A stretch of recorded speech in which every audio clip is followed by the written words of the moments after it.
કામ કરે સમાધિમાં દીવાબત્તી કરવાના હોય સાફ તો કરી અમે રહ્યા છે ને રોજ જો 2 ટાઈમ દીવા અગરબત્તી બધું કરવું જ પડે ને સમાધિમાં દીવાબત્તી કરવાની. અને મારી મમ્મીની સમાધિ અમે ઘરે જ આપી. હા હવે હા આ ફળિયામાં જ દઈ દીધી એટલે આપણે રોજ દીવાબત્તી ને એવું કરી શકાય.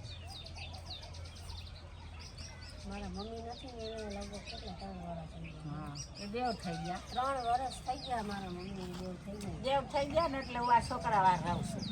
બરાબર દિવાળીના દિવસે જ મારા મમ્મી ઓફ થઈ ગયા હતા. હા દિવાળીની ખબર પડી ને મારા મમ્મી ઓફ થઈ હા દિવાળી આવે ને આપણને કે રૂંગું આવે ગયા. દિવાળીમાં અમને હરખ ન આવે. ન આવે ત્યાંથી દેવ થઈ ગયા કેમ થાય મજા જ ન આવે.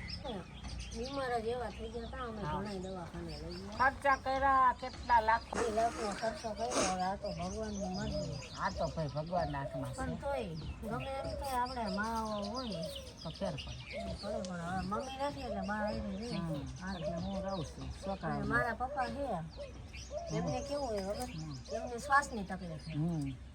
શ્વાસ ચડે વજન કાંઈ ઉપાડી ન આપે.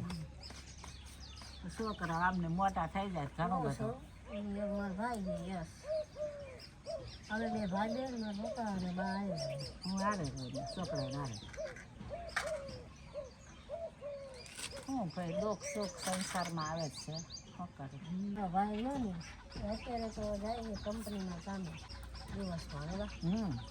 બરાબર આપણે કંઈક જીવન માટે કરવું જ પડે ને એમને તો શું ખાવા પીવાનું. એટલે થોડો હજી તો મોટો જુવાન આદમી જેવડો થાય ને પછી નહીં વાંધો આવે. એના 18 વર્ષ છે. હા નાનો છે પણ એટલે આપણે જે બને એ થોડું ઘણું કરીએ અને આપણો ગાડી ચલાવી એવી રીતે જીવન ગુજારવાનું.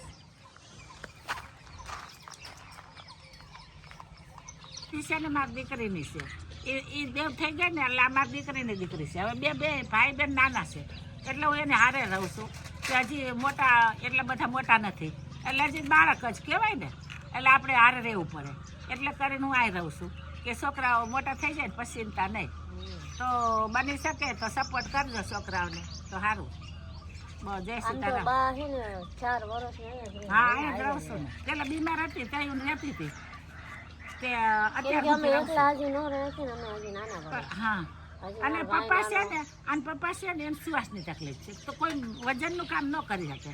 અને પછી છોકરો છે ને તો બહુ મોટો નથી નાનો એવો છે બચ્ચા તોય ધીરે ધીરે કંપનીમાં જવું પડે છે. શું કરવું તો પડે ને તે થોડું ખરું એવી રીતે એમ ગાડી ચલાવી છે શું કરવાનું એવી રીતે. એટલે તમે લોકોને કહું છું સપોર્ટ થોડો કરજો તમે સપોર્ટ કરતા રહેજો તો અમે કઈ તો થોડા આગળ આવશું.